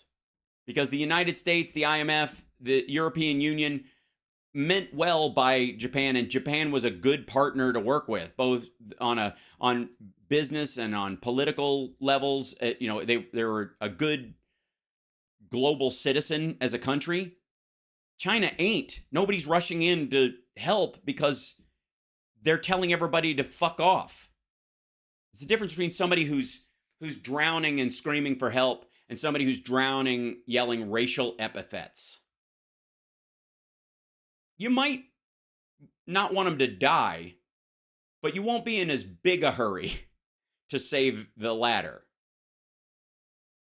There'll be a little more discussion before anybody dives in or, goes to find a stick. Like, what the fuck is this dude yelling about? Right? Okay.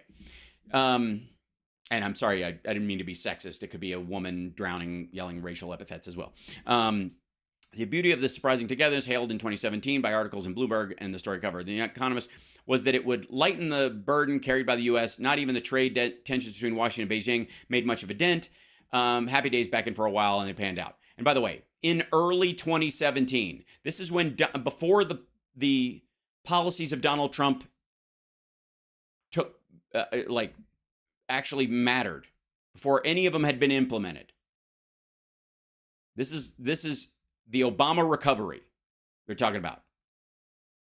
No president rolls in, writes a check or changes a policy, and overnight the economic picture changes. It takes months, if not a year. That's why a lot of them, you try to do a bunch of shit right out of the gate so that at least it starts working by the time you get around to the midterm, so you have something to run on, which is what Biden learned as well, which is why they passed the rescue package as fast as they did, because that would be the difference in people's ability to be buoyant and survive this shit. Okay. But is the world now beset by a worry about lopsidedness? No. Because when you remove China from the equation, you remove not only, yes, you remove their manufacturing base and some of the other shit that people had relied on, but also the consumer from there as well, the person who would use the oil over there. So it's not completely a wash, but it's pretty fucking close. China's stalling economy puts the world on notice. This is the New York Times. This is today, I think. As China's economy flashes indications of decline, that's adorable. Flashes indications of decline. The consequences pose perils for countries around the globe. More than a quarter century, China's been synonymous with relentless development and upward mobility. As its 1.4 million people gained an appetite for the wares of the world, Hollywood movies, South Korean electronics, well, edited Hollywood movies, and stolen South Korean electronics, iron ore mined in Australia, coal. The global economy was propelled by a seemingly inexhaustible engine.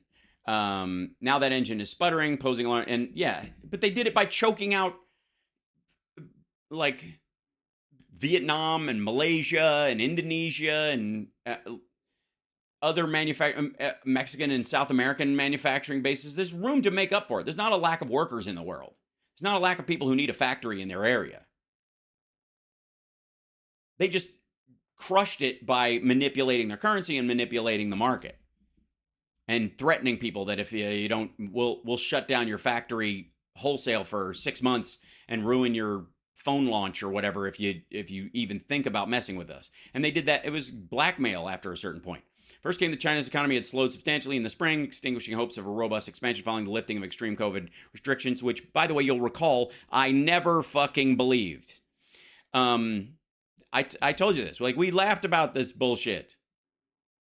I'm going to run out of time in this hour, aren't I? And the morning show is just going to zip fucking by. By the way, like, subscribe. Are we at 55K yet? We got to get there. China. Okay, here's the reason why this story is important, besides the fact that somewhere between 600 and 800 million people, the Chinese population, are directly affected by this, and their government is making their lives hell. And you're just basically going to see a ginormous Sri Lanka happen sometime in the next 5 years, 3 years maybe. This story came up on Reuters, and I'm sorry that they won't let me read the rest of the article, but I can't even begin to. Okay, remember what the conversation we had about the China's real GDP versus what they say it is? That in reality, they're nowhere near the U.S. They're nowhere near the second largest economy in the world. And as a matter of fact, they're almost tied with Japan in their real economy. That most of it has been bullshit. They're building empty buildings with no one living in them. It's puffery. They're using sort of real estate development and fake economic development to build factories that don't make anything and basically scare the world into thinking, well, if you don't do business here, you can't do business anywhere. And they did that for a long while, and it started to peter out. And that study that came out where the guy was studying lights at night that show factories working or the growth of houses and people having lights on at night being indicative of what your actual economy is, and that in dictatorships, they lie 30%. They're 30% higher in their, they lie about the content of their economy, their GDP. They add 30% to it. Whereas the US and the UK and the EU, pretty much dead on. You take what the available real numbers, what the government says, what outsiders who don't even like the government or the companies from that country say, and they match. If somebody says the GDP of Germany is $8 trillion or $6 trillion, whatever, and Germany says it's $6 trillion, and Barron's says it's $6 trillion, and Bloomberg says it's $6 trillion, they all match up because they're actually looking at real details. And China and Russia and to some degree Saudi Arabia and the UAE and others, exaggerate their GDP by about 30%. So whatever they say it is, slice 30% off of it. The problem with the way people are addressing this is when you slice off that 30%, most people think, okay, well, if China's at $18 trillion and we slice off that 30%, right? We'll take like 5.5 trillion off there, right? So we're $12.5 trillion. There's still $12.5 trillion. That's not how it works economically. What you have to do is recognize that they have been lying 30% about their growth for as long as the numbers have either been available or manipulated. They have been adding 30% to their 4% growth. They've been stacking on top of it this whole time. So it's not rising anywhere near what they say it is. And so if in a country as big as China, as far as the number of people and the poverty that they were in, if it grows below 4 or 5%, it's actually contracting, because you can build all this shit in the world, but you're still competing with aging people who need more healthcare and resources, and babies and people moving around, and people trying to open businesses. So you spend more than you're making all the time. That's why China has the biggest debt burden in the world, far surpassing the US's, somewhere in the order of 300% of GDP. US has about 100% of GDP, which I don't know how much your house is worth, but if you make every year if your salary every year is equal to whatever your house cost when you bought it, or now, like the worth of it as it stands, congratulations are in order, I guess, if you've got a mortgage and you're paying it off, right? But this was the part that bothered me, and I don't know if they'll. Biden misstates China's GDP growth, calls its economy a ticking time bomb. Now, this comes from he was given a speech at a fundraiser in Salt Lake City, and he goes this. And again, you got to understand, if you're going to talk about how Biden gaffes sometimes, what he has done over his career is tell uncomfortable truths at the wrong time. If you think about it, like when he came out for gay marriage before the administration was ready to in the Obama-Biden administration, because the conversation behind it was everybody was for it. They just knew the American public wasn't there yet. And if they went too far, too fast, there would be a backlash and it wouldn't get passed. So everybody was like, all right, tap the brakes. We'll talk about, we feel like the American people will eventually get around to being okay with marriage, but we'll talk about civil unions. We'll message around civil unions. And Biden went, no, I think gay people should have the right to get married. Fucking great. Okay. Now you've turned, now the culture warriors on the right have got something, they got some red meat to chew on. Ultimately, Biden was right, and the public had already moved on, and it helped them, shows like Queer as Folk certainly helped. You're welcome. But in all seriousness, that he was right about that. He was right about that the public was actually further ahead than the polling, and still is. Even like you're hard pressed to find any Republican spokespeople, even the Charlie Kirks and the Matt Walshes of the world, who would be against gay people having the right to get married at this point. The shift is so enormous. Okay. Anyways, listen to this part of it. So this is, again, this is not about him misstating this. I love how Reuters says this. Misstates China's GDP growth. Salt Lake City. U.S. President Joe Biden on Thursday called China, quote, a ticking time bomb because of economic challenges, including weak growth, but misquoted the country's growth rate. Did he now? And wait till you see the fucking sightings on this. Oh, it's so good. They have, this is Biden talking, they've got some problems. That's not good, because when bad folks have problems, they do bad things, Biden said at a political fundraiser in Utah. What he means is, the one worry about Xi Jinping attacking Taiwan is that if he's fucked, he might try to wag the dog. That's exactly what he's talking about. So Biden said on Thursday he did not want to hurt China and wanted a rational relationship with the country, but had a dire prediction about the country's future. China's a ticking time bomb. China's in trouble. China was growing at 8% a year to maintain growth. Now close to 2% a year, he said. And then, fuck, I can't. It won't let me scroll down. But it says data from China's National Bureau of Statistics showed the growth at 4%. China's National Bureau of Statistics. Let me tell you what happened here. Biden saw the real number.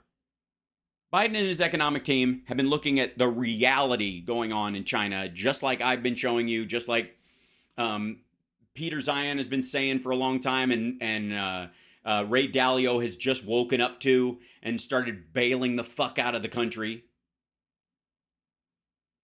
Biden's seeing those same numbers, and he said it. He said it at this fundraiser, and he didn't misstate anything. He said the real number. He might not say this in the news outright because they're trying to, help, help Apple extract from China and save their ass. But he didn't get it wrong. They talk nice about China, and they rephrase the decoupling into de-risking and deleveraging, because China, like Foxconn, which is a Taiwanese company, is moving their factory out. They make iPhones. They assemble iPhones there.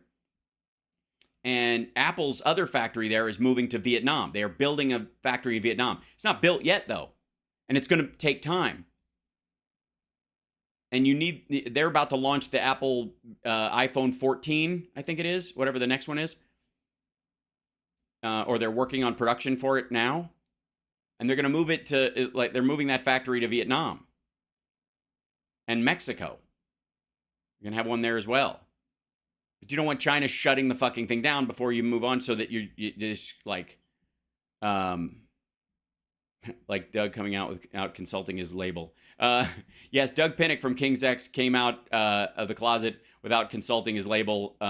Absolutely right. And Christian fans of King's X turned on them and were assholes about it. And, I think a valuable lesson was learned about how unchristian a lot of faux Christians can be. I, however, having been raised with fine Christian values, found out that Doug Pinnick, the lead singer of one of my favorite bands ever, was gay and had come out of the closet. I was happy for him that he could be himself finally. What a nutty concept. Love you, Doug.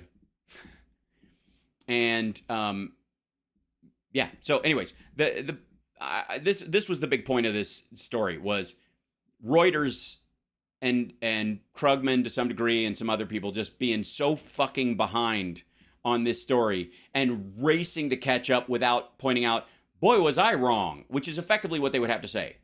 Because this is what, economically speaking, when we're talking about China, let me tell you something. The only real, I wouldn't say response, the only real statement that a lot of these pro-China crowd that have been following this for the last 8 years and have been writing about China, the people who've used the phrase China's going to eat our lunch over and over and over and over and over again, especially the Maria Bartiromos in the world. At some point, and I would argue that date has already passed, but at some point, they're either going to have to finally admit that they were wrong, or they're going to have to, just blatantly, they're just going to have to come out and go, okay, can I just say something? I was totally fucking all in on the China myth forever. But this was all bullshit for a long time. I was selling this bullshit for a long time. They're either going to have to say that, or they're going to spend what I think a lot of these writers are doing. And they know the bad news, the real crash, is coming in the next 6 months to a year. And so they're trying to basically decouple. They're trying to deleverage and de-risk themselves from China by writing articles about, there's something seriously is amiss. Something's amiss. There's something going on. I don't know. There's something happening here. But this was Biden mistakes China's GDP growth, calls its economy a ticking time bomb. He's right on both fronts. Biden is absolutely correct.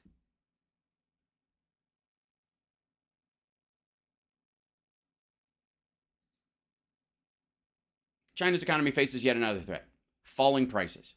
There is no one there in a country that made its bones selling stuff to the rest of the world, being the factory, and not developing a middle class in its own country, basically intentionally building the biggest financial divide on earth.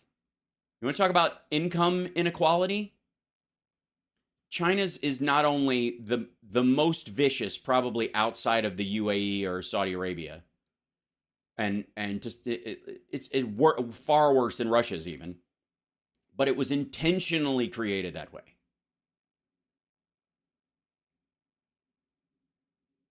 They did it on purpose. And if you didn't join in inside the CCP's like little in crowd, you made the mistake that Jack Ma made.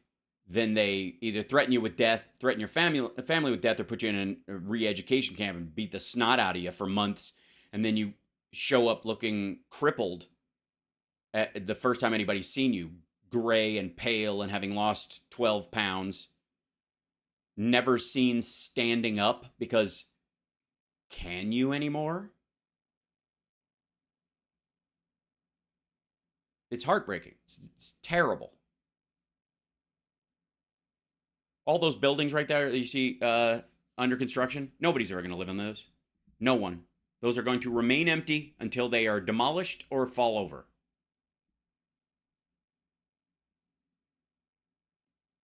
Period. I'm not even close to kidding. And we've talked about ghost cities before. They keep this up to artificially stimulate the economy. And these aren't even, I don't even know why I fucking call these buildings. I don't know what's wrong with me. They're concrete structures, unlivable concrete structures. They will be so full of black mold by the time anybody even thinks about putting fucking windows in them that if anybody tried to even squat in the fucking thing, they would die of a respiratory illness. The United States has spent much of the past 18 months struggling to control inflation. China is experiencing the opposite problem. People and businesses are not spending. That's because, and can I say a couple things? And I know this is deep reads for some folks. One of the reasons people and businesses are not spending is because they don't exist. If you have a population this big and everybody's got a dollar that they got $1 they can keep and $1 they can spend. I got 800 people, everybody's got $2. They keep one for themselves and they can spend $1. And $800 is not being spent. $300 is being spent. And maybe next you're expecting the $320 are being spent because you're giving some of the people extra dollars. At some point, you might do a head count and go, all right, they're definitely not keeping their $2 because they have to eat. So they're not spending $1 for savings and $1 for food. If they're not spending their food dollar, they're not fucking eating anything. Do they even exist in the first place? And so arguably, I would say, I'm not even convinced that China is experiencing deflation. I think we're seeing the actual population number at work. It's not that people aren't spending. It's that ghosts don't carry pocket change. Fucking hell. Inflation is particularly serious in a country with very high debt like China. Overall debt is now larger in China compared with national economic output than in the United States. Well, let's give that a look, shall we? How much debt? Why China has a giant pile of debt. Remember how China's going to eat our lunch because we're leveraged out the ass? Can I? I'm fine. I'm just going to rant on this all the time. Welcome to the China Show. Serpent ZA and Lao Y know exactly. They do the exact same fucking thing, I'm sure, when they look at the news and how people are tiptoeing around this horse shit. Major lender abroad, China is facing a debt bomb at home. Trillions of dollars owed by local governments, their financial affiliates, and real estate developers. Now, these local government financing vehicles, LGFVs, are ways that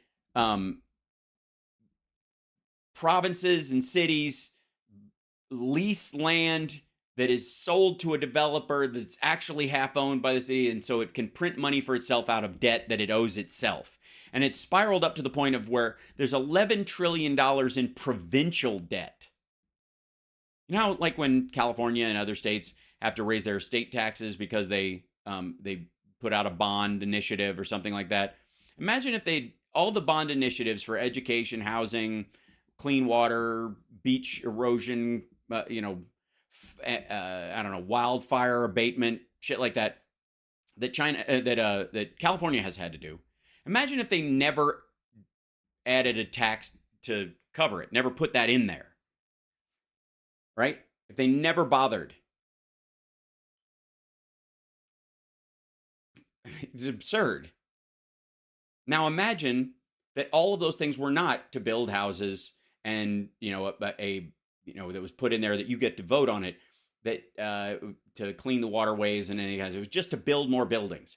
Imagine if the LA City Council and the mayor's office in Los Angeles or San Francisco even got into the real estate development thing and just decided to any blank land around they would lease back to the city to themselves, take an interest payment on the payment that they make to the lease of the land that they lease to themselves, and then built useless buildings on it. Where's the valve that allows them to let off steam on that debt? Doesn't exist. $11 trillion in just state debt. That's not even what would effectively be the, quote, federal debt of China. China, which has lent nearly $1 trillion to some 150 developing countries, has begun. By the way, no, they haven't. They create, the loan guarantees we were given to Ukraine. That was us loaning money. We're backing up other loans from other people, but our money was at risk there. China made these deals with them where they're, quote unquote, lending this money, and then they bring their own workers over, so that the countries have to pay them. It's not even a loan. I don't fucking hell. I'm not gonna be able to even. To some 150 developing countries has been reluctant to cancel large debts owed by countries struggling to make ends meet because their workers never got jobs. Those countries, those developing countries, never got contracting jobs or contracting companies building up that would build other shit once the outside, because that's part of the thing is like the US and the IMF and for all this imperial America, blah, blah, blah, blah. When we loan money to these countries to help build infrastructure, one of the things that they do is we might have like guardians that watch over the money and make sure it's actually spent from the IMF or from the US or whoever, or any of the European Union. They do it too. France, they send people down there to make sure the money is spent. It's the Hunter Biden influence where you have somebody there going, okay, it needs, what's that, pipeline money? Okay, spend it on a pipeline. I'm not leaving until you spend it on the pipeline. Whereas a lot of times it just gets, because it'll get stolen or grafted in there, it will cycle back on itself. And that's what China's doing, especially in Africa. So China will set up a project in Africa where we're going to build you a road, or we're going to build you a railway, or we're going to build you a bridge, or we're going to build you a port. And you'll pay us back the money you make because you'll have a port or a road, and you can do all these things with this port or this road. And the issue is that these are countries that don't have ports and roads most of the time, or shitty old ones that they haven't built one in a long time. Since, by the way, they were either held by a colonial power that built the port in the first place, or the road in the first place, or the railway in the first place, and they haven't updated it because they don't have any money. So they don't have the ability to do that. And so they definitely don't have contractor companies inside of locals, people from the country that can build this kind of shit, because there's no industry for it. So why are you going to go into massive infrastructure projects if you study at university and then come back to your, study at Oxford and then come back to Chad or the Congo or wherever, Sudan, and start building roads and stuff? No, you're going to stay out of the country and send money to your family because there's no need for it and there's no money to do it in the first fucking place. And then China rolls in to build this road, and you're like, okay, well, then now there would be. Now they loan you the money to build this road. They might even help you with the engineers and design. We think it should look like this. Cool. Give us the design thing. And our contractors, whoa. You what? Well, our people here in Chad or in the Congo or our engineers will build it. We'll have people do. No. We'll bring our own team over. the loan money that we give you will pay our workers to build that road, and you'll pay us for the concrete because that's where you're going to get it from, and it's Chinese steel. And by the end of it, there was no loan. China just built something on somebody else's land and then claimed it. That's what's been happening. Water Goddess, yes, there is a female version. It is the Order of the Eastern Star. And this is also like they use these guys got pretty good numbers. There you go. China, let's see, including household companies and the government, China had reached 282% of the country's annual economic output. That compares with the average of 256% in developed country economies around the world and 257% in the United States. What distinguishes China from most other countries is how fast that debt was accumulated relative to the size of its economy. By comparison, the United States, or even in deeply indebted Japan, debt has risen less precipitously. The steep increase in China's debt, more than doubling compared to the size of its economy since the global financial crisis 15 years ago, makes managing it harder. China's lending to developed countries is small relative to its domestic debt, which is why they can do it, because they can, and they print their own money and then pay themselves. All right, I'm over time. I ran out of time, and it's a fucking huge conversation to try and even have in this. Yeah,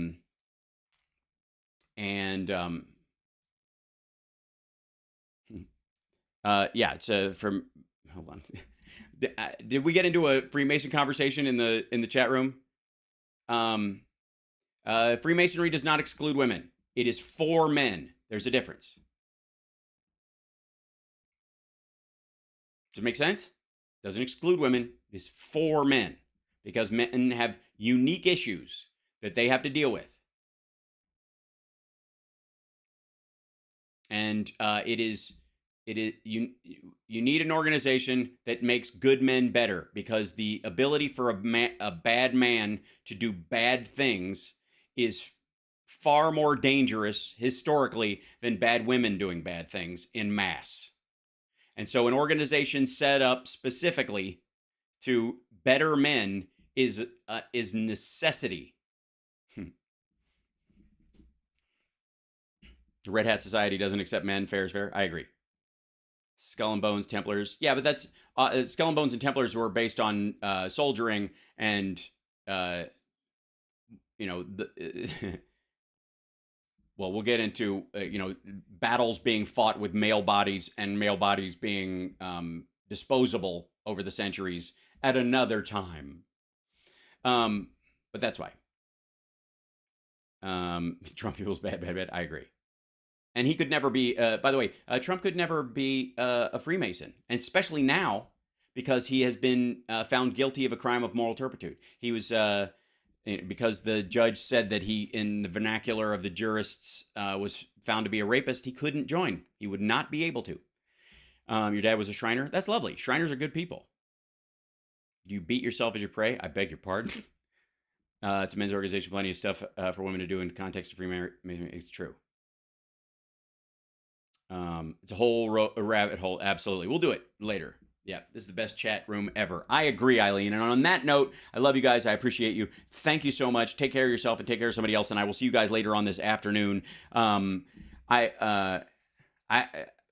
we have to find like one Maria Bartiromo video over the next like week and a half every day, because she is still beating this fucking dead horse, and it drives me nuts. And she has Comer on more than anybody.